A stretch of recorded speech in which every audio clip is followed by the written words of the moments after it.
It's the media virus spreading all around. We're a pack of morons stuck here on the ground.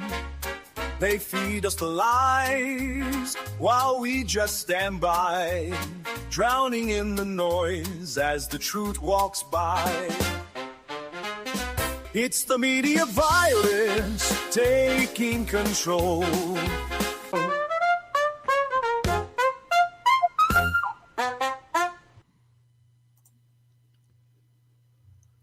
Greetings, citizens. This one hurts. Today, Philadelphia lost more than a voice on the radio. We lost our conscience of rock.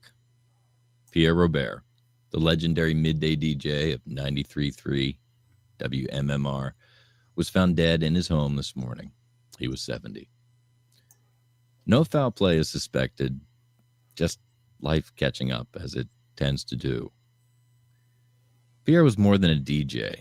For over 40 years, he was the city's long-haired spiritual guide through the wilderness of rock and roll. The man who could make a Tuesday lunch break feel like a front row seat at the Spectrum in 78. He wasn't just a guy who played music. He lived it. Pierre made radio sound like a conversation between friends, like he was just talking to you. Whether you were on the job site, the turnpike, or sneaking a joint on Kelly Drive. He opened every show with the same warm greeting. Greetings, citizens. Like we were all part of one big, beautiful, weird, denim-jacketed family. And if you ever met him in person, you knew that wasn't an act. The man was pure love, wrapped in vinyl and tie-dye. Pierre stood for everything that made Philly radio great. Authenticity, heart, and the ability to somehow sound stoned, poetic, and professional all at the same time. He championed local bands, fought for live music, showed up for charity, and never lost his sense of wonder for the art. In a business that eats its own, Pierre Robert never sold out. He just kept showing up. Day after day, year after year, because that's what legends tend to do. So from all of us here at the Media Virus Podcast, from one scrappy bunch of mic jockeys to the patron saint of Philly rock radio, thank you, Pierre, for the music, for the love, and for making us all feel like citizens. Rest easy, brother. May your next broadcast be loud, long, and commercial free.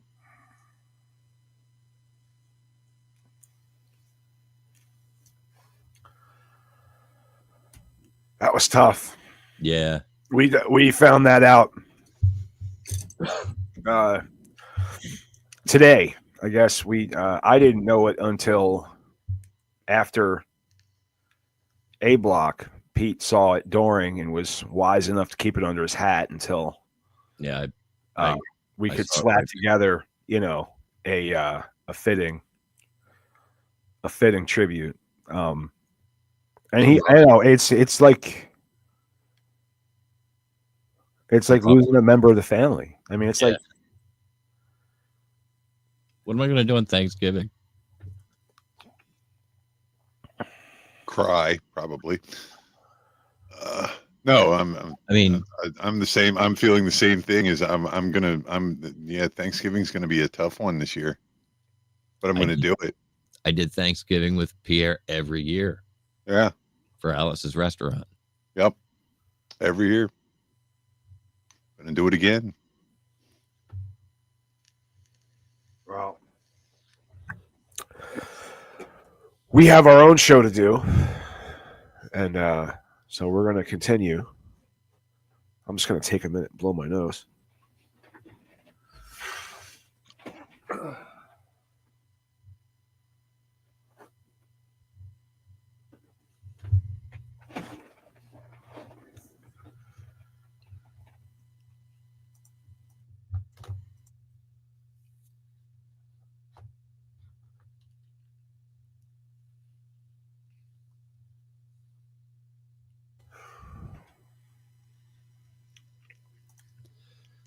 strange where you feel lost and where you don't. Yeah. But I gotta find the script now. It needed to be done. Yeah. We couldn't not. Right? We couldn't let this go past without saying something. Absolutely. So, well, all right, folks. It is the spookiest time of year again. That magical night where adults dress like their mental illnesses and call it self-expression. Now, if you're like me, you've spent the last few weeks pretending that you were going to come up with a really clever costume. Here we are. It's October 29th. Staring down the barrel of an Amazon delivery window. I think that closed probably 3 days ago. So for all you procrastinating degenerates out there, I, Matty Rockdef, have compiled last-minute Halloween suggestions, guaranteed to horrify your friends, confuse strangers, and disappoint your parents. Disappoint your parents? I guess. So I'm going to start with just put sexy in front of any costume and you disappoint your parents. That only works for chicks. Like, I can't be a sexy construction worker. I mean, you could. You most certainly can. Thank you. I see Erica agrees with me. You most certainly could. Well, there's the I'm fine costume. You just show up in your normal clothes, same jeans, same hoodie, same quiet despair. When people ask you I feel attacked. When people ask you what you're dressed as, say functioning adult. Then stare into the distance like you just remember that your student loans do have a pulse. You can just say, I'm fine. Yeah. I'm fine. What are you? I'm fine. I'm fine. Fine. It's not a costume, though. That's like a Thursday. That's exactly. It's authenticity, baby. Sponsored by Pumpkin Spice Rehab Centers of America, because sometimes enough is enough. There's the American healthcare system. You can throw on a white coat, smear some blood on it, and hang a sign around your neck that says $87,000 before insurance. When someone sneezes, hand them a bill and say, sorry, your deductible hasn't met its spooky quota. That one hits just a little too close to home, Matty. Well, how about this? You can go as climate change.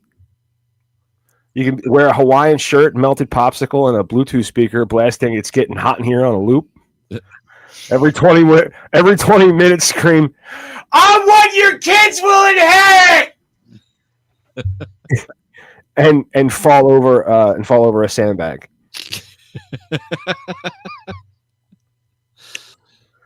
Another option could be the ghost of your career.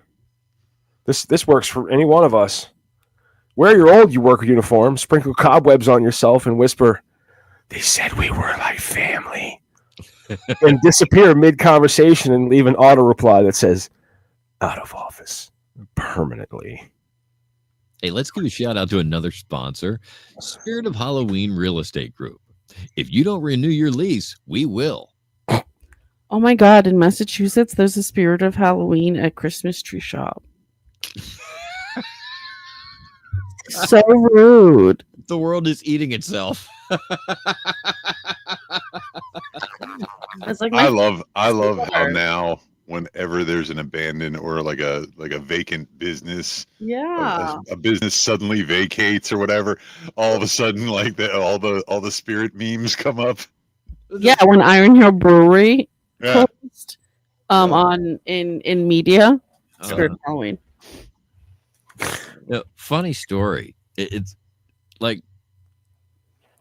the Spirit of Halloween thing I get, but like Christmas Tree Shop was kind of the same thing. Like I think they scavenged their locations.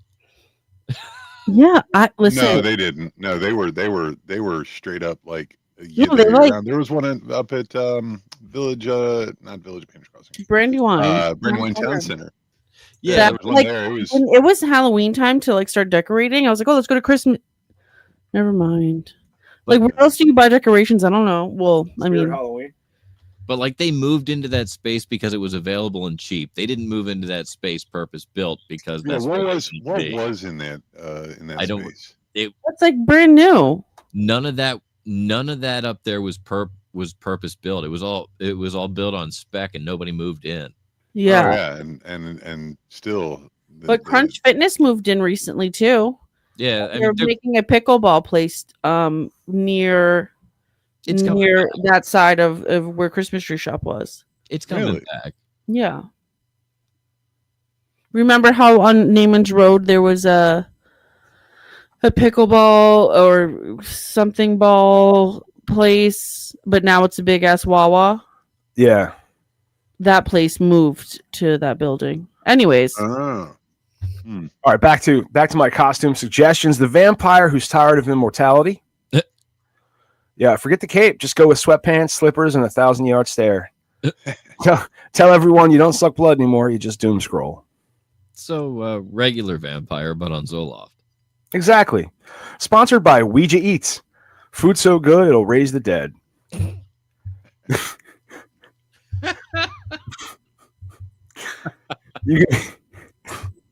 You could be the human algorithm.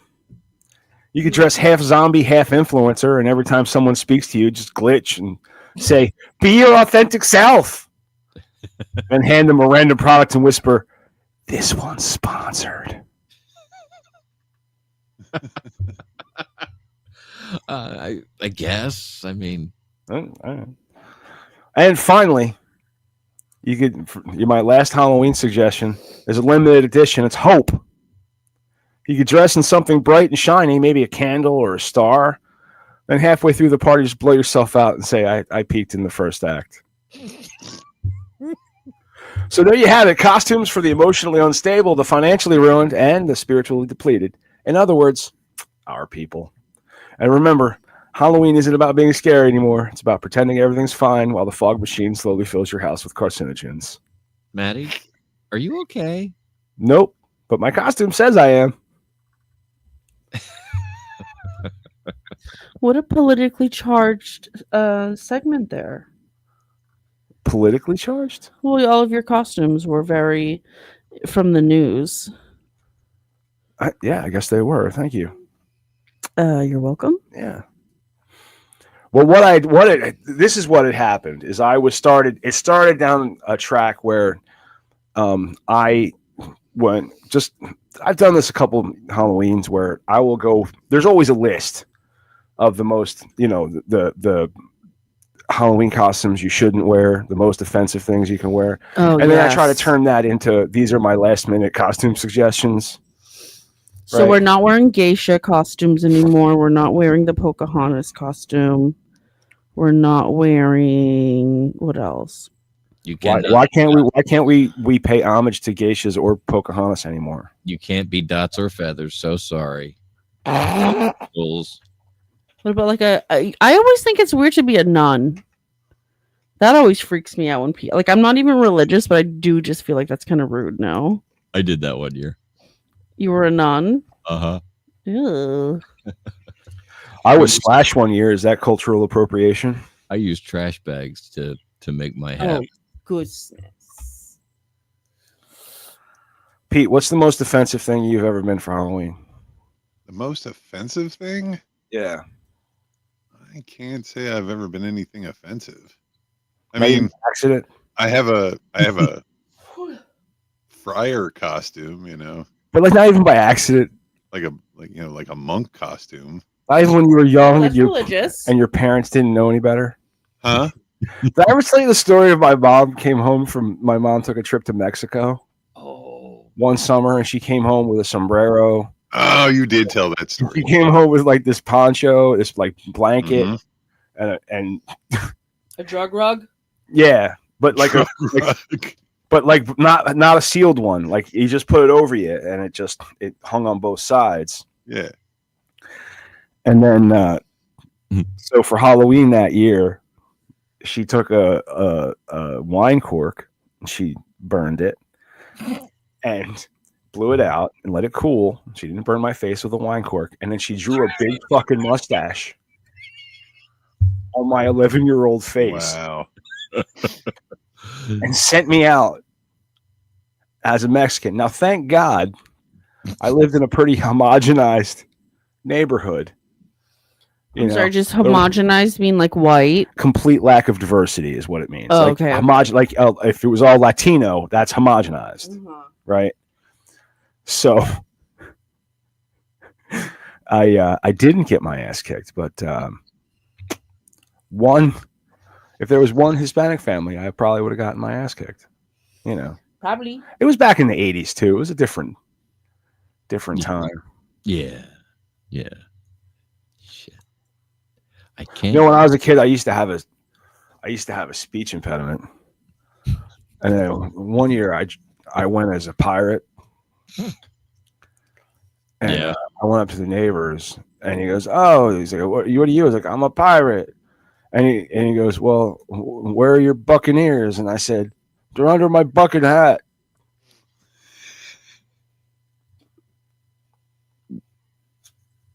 Where does this speech impediment come into play?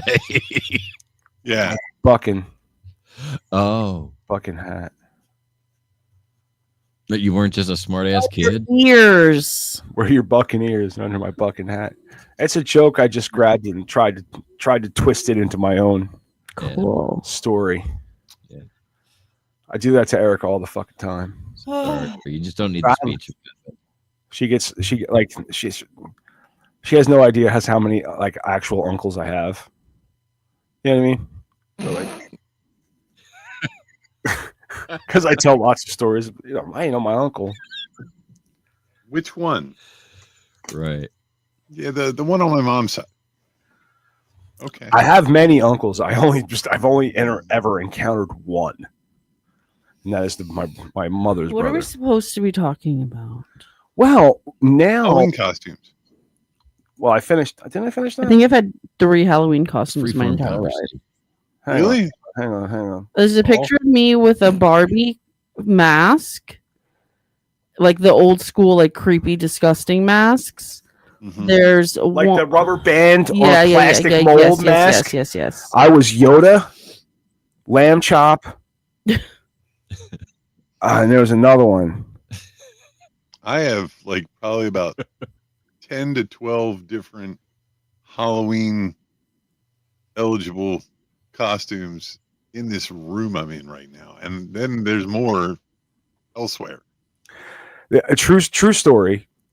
One year I broke my leg, and I think I told the story how I broke my leg playing Dungeons and Dragons, of course, but a piano fell on it. But so I broke my leg, and I'm being pushed around on a wheelchair for Halloween. I'm dressed as a werewolf that broke his leg. Right. And down I'm at the bottom, and I swear to God, more houses than not would be like, well, come get the candy. And they're like, no, he's really got a broken leg. Oh, I'm like, why? Who would do that? Like, who would just, you know what I mean? I don't know. I feel like a werewolf that broke his leg would heal pretty quick. They have like werewolf powers. That's something I was listening the other day to C Block, and we were talking about Dre fighting weregeese. Yeah, because that's an everyday conversation. And I was like, do you think weregeese would have like really, like if you didn't use silver, you think they have good regenerative powers? You know what I mean? Never really thought that much about it. No? No. That's weird. You might think. All right. Well,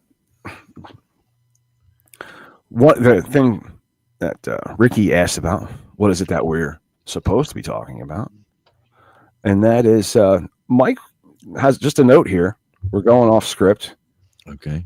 You know, says, I want to discuss the why of doing the show. And it's how you remain sane. Yeah. Like, this is a big part of what keeps me going.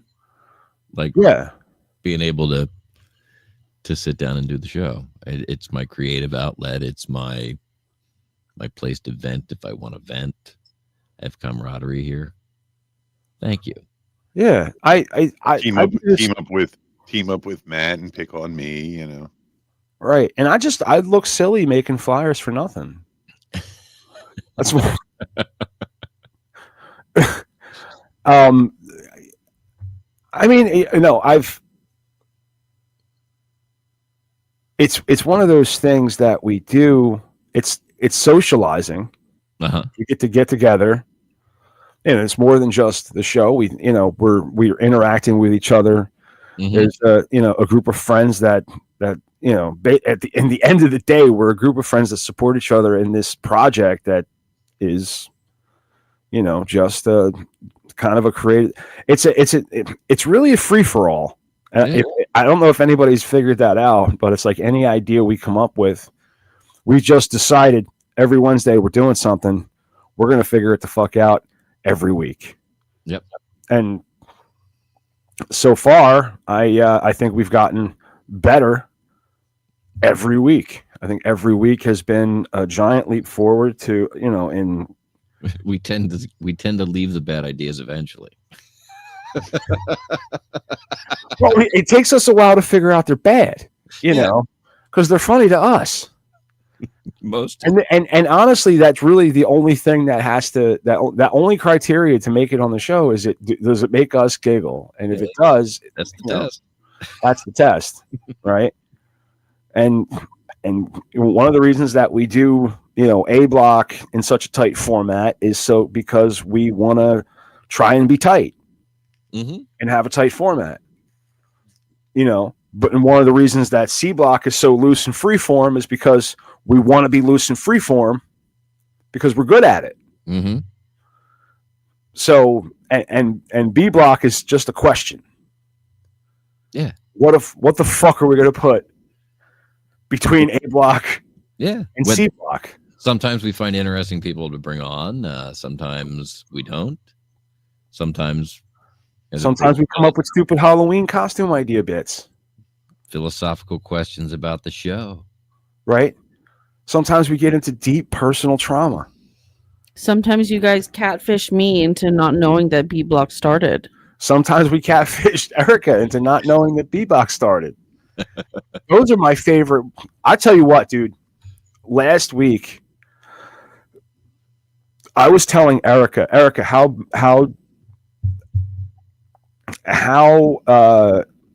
lively was my praise for Mike when I'm talking to you about the show this week. Oh my god, super mod! You said, "Oh, why don't you listen to the show while you're in the car?" And I was like, "Oh, no, thanks."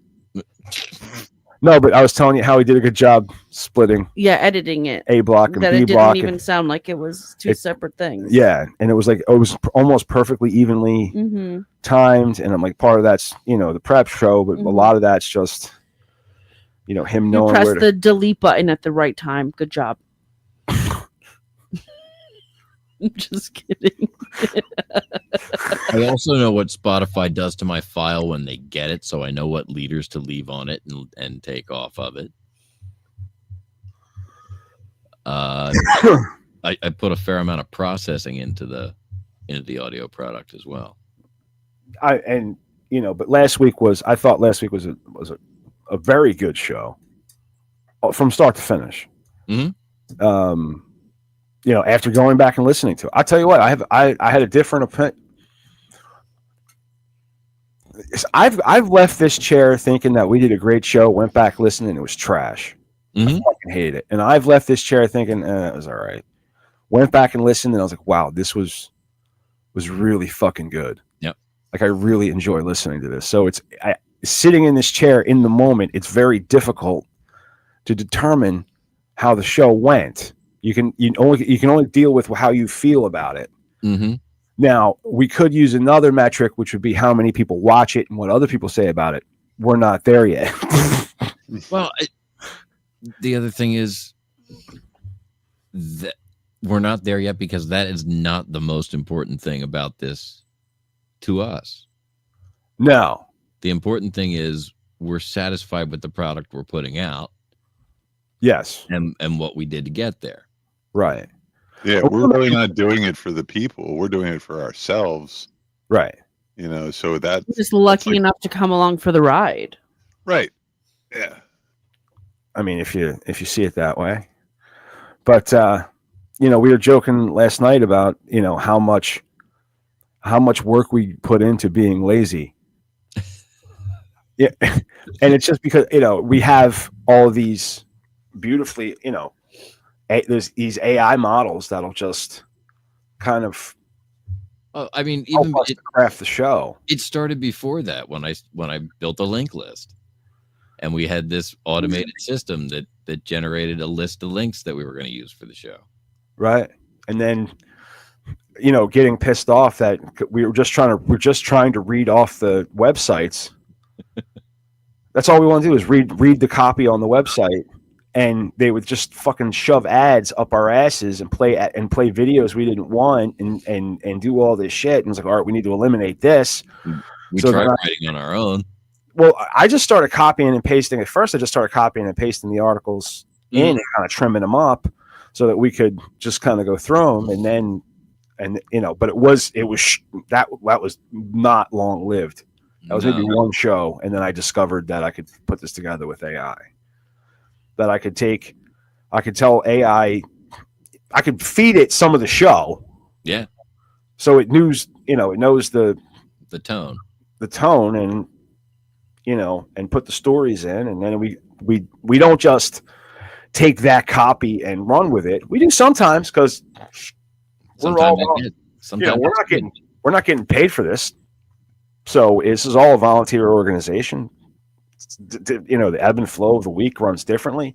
But sometimes I'm scrambling last minute just to slam copy together, and sometimes, you know, we go through and really craft, change the jokes. Does this make sense? We read it. Like last night, we went through a full dress rehearsal almost of A Block. Yeah.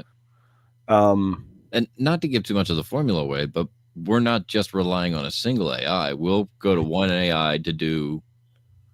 Oh no, we use Perplexity to do research. I use Grok to do some of the silly stuff. I use ChatGPT for most of the, you know, we call that Byte Reynolds. Byte does our final polish. And he does the final polish. He does and then I run the script through him. You know, I upload the script to ChatGPT and have it put out the titles, descriptions, and hashtags. As do I. And the fucking crawls. I had new crawls made, but I didn't put them up. While I was around, I'd say it was about 4 to 6. Mm-hmm. I was working on stuff, and I couldn't keep my eyes open, so I had to go take a nap. Yeah. And then I decided that the A Block slideshow was the priority. Makes sense. And I'll tell you what, I think A Block, that video went really well. Yeah, I'll probably watch it this week. I usually don't go back and watch our stuff.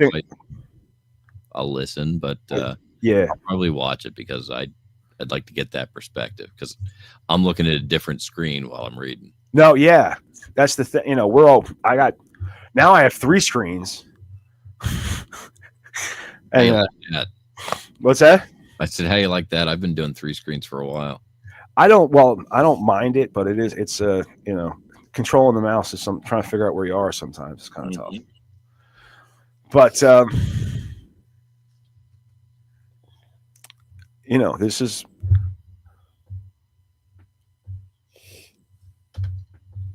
it's nice to have. It's better to have something to do. Yeah. You know what I mean? And have like a deadline. Mm-hmm. Do it by and be ready for, and that's what we do.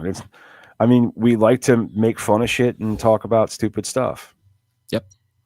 If you want to hear about politics and Trump and all this other shit, you can go. There's a million places you can go listen to. But if you just want to hear, like, open Facebook, you can go anywhere, right? Instagram.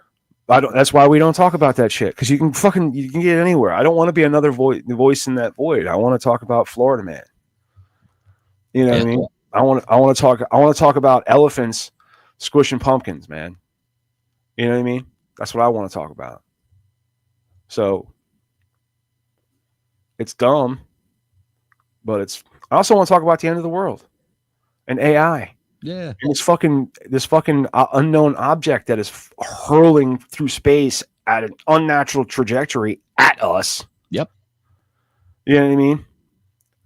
Like I was going to slam together a piece about that because it's supposed to spooky soon. It's supposed to not hit, but you know what I mean. Yeah, soon. I had it write a oh wait.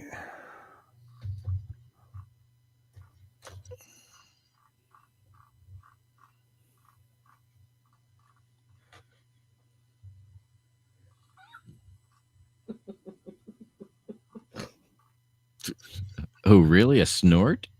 Erica, what's so funny? If you're only laughing at the microphone, you have to. The microphone is really far from my face. I'm watching a compilation of videos of girls cutting their own bangs. Oh, dear. Oh, gosh. My favorite. Put the scissors down. Oh, my God. They're doing That's like a sign of depression when you start cutting your hair. I cut my own hair during COVID. What a surprise. My favorite. I cut my hair for like the last 20 years. Depression, Pete, we know. I was just gonna say, not Pete crying out. Yeah. My favorite hair screw up video. Young girl, she's got a curling iron. She's telling you how you're gonna do this, and you pull it out and you clip it, and you roll it back, and you hold it to let it warm, and she goes to open it, and the curl just literally drops off because she burned it clear. Oh, I've seen that. Oh, wow. I watched that and giggle. Oh, I love a fail video. I also am really into compilations of people getting frightened. Like a really simple boo or like a coming around a corner. It's so funny. Mike, the guy I worked for years did that to me all the time. Oh my God, I would hate that if anybody did that, and I wouldn't trust them with anything in my life. What? Somebody who tries to scare other people. Jump scare you from around the corner all the time. I don't like it. I don't do that. I know. I'm just letting you know that don't listen to this and think that it would be fun for me, but because it wouldn't. Boo. Ah. So you called? Read the notes. Read the notes. Read your notes. Read my notes. The notes. No, it's not there. It's. What are you guys doing for Halloween? Do you guys give out candy? Negative. We're probably going to go to be with our grandson at cute. his house. I think that's what we're doing too. This is the Reverend Professor Mike Litoris, reporting live from the Media Virus News Command Bunker, which until 5 minutes ago was just my bathroom, because, ladies and gentlemen, it's happening. The interstellar object known as 3I Atlas, that mysterious visitor scientists assured us was harmless, has just made a course correction. That's right, it steered itself. Not drifted, not deflected, steered. Which means congratulations, Earth. You're now the final destination in someone else's Google Maps. NASA is calling it an anomalous gravitational deviation. Everyone else is calling it the oh shit moment. The object, roughly the size of Manhattan and glowing with what one scientist described as a malevolent curiosity, is now barreling toward the inner solar system with its tail pointed squarely at us, which, for those of you keeping track, is interstellar for bend over. Earlier today, radio telescopes in Chile picked up repeating signals emanating from 3I Atlas. Those signals, when translated through pattern analysis software, formed a single chilling phrase: "We saw your internet. Mm. And I don't know about you, but I think that's reason enough for them to kill us. Astronomers now confirm that the object is not composed of natural material. Spectral readings indicate a structure of carbon composites, superconducting alloys, and something called directional mass flexion. That's science speak for this thing shouldn't exist. And if that wasn't bad enough, the Defense Department has gone to the condition T-WTF. Multiple nations are scrambling fighters, not because they think they can stop it, but because they don't want to be the only ones who didn't try. It's like the whole planet is about to fail a group project and everyone's blaming the kid who built TikTok. As the object closes in, strange phenomena are already being reported. Compasses spinning, cell signals dropping, cats staring at the sky like they just saw the world's biggest laser pointer. And in Florida, because of course Florida, someone already tried to shoot at it. The World Health Organization is warning that electromagnetic interference from 3I Atlas is causing collective anxiety responses. Translation, everyone's losing their goddamn minds and the Wi-Fi sucks. Experts now believe that this isn't just a comet or even a probe. They're calling it a terraformer, a seed ship designed to sterilize worlds before occupation, meaning we're not getting invaded. We're getting deleted. The object's trajectory will bring it within 0.02 astronomical units. That's closer than the moon, within 72 hours. And according to one leaked memo from the European Space Agency, the energy signature on its surface is increased 5-fold in the last hour. Whatever it's doing, it's waking up. This reporter has spent years telling you that the world is ending. Tonight, I can finally confirm I was right. So my final piece of advice, tell the people you love that you love them. Tell your enemies that you were right about crypto.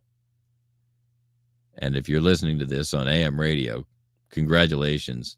You're the only one who'll survive the EMP for another 3 minutes. This has been the Reverend Professor Mike Litoris, reporting for the Media Virus Podcast. And as always, let's point and laugh as our world burns around us. So I went to ChatGPT and I said, what are the most horrible possibilities and consequences of 3I Atlas? Yes. And then it answered that question. And then I said, write a segment for TMVP. And then it wrote a segment. And then I said, no. Write it as if it were breaking news for a single person read. Write it as if all of the most horrible stuff is absolutely going to happen. Orson Welles, that bitch. Yeah. I mean, that's what you just read. Yeah. That was my own little version of War of the Worlds. There you go. I felt that when I felt the tone turn, I knew that's what it was, so I just leaned in. Yeah. That was good stuff. Well, I mean it's a 40-minute B block. Okay. What time is it? It's 10 o'clock, 9:56. Yeah, somebody's gonna have to get Big Daddy on the horn. Yeah, so let's go end the show here. I think that was a pretty fun B block, and I'll get the bye-bye.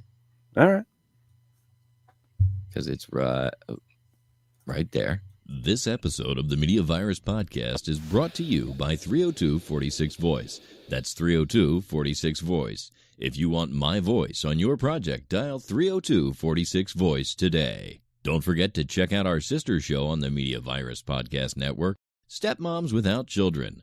Join Ricky Rockdef as she takes a deep dive into the fascinating people she meets and thinks that you should meet too. Find Stepmoms Without Children at themediavirus.com, Spotify, Apple Podcasts, or wherever you get your fine podcasts. Special thanks to mysportsreports.com and delawaresports.com, delivering regional sports coverage straight to your devices via stream and podcast.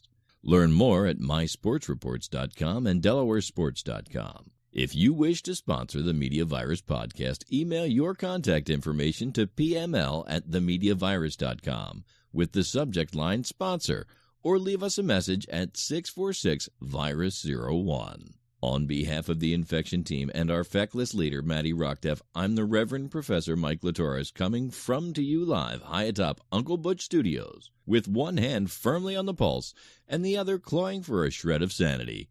This has been the Media Virus Podcast. We'll be back next week.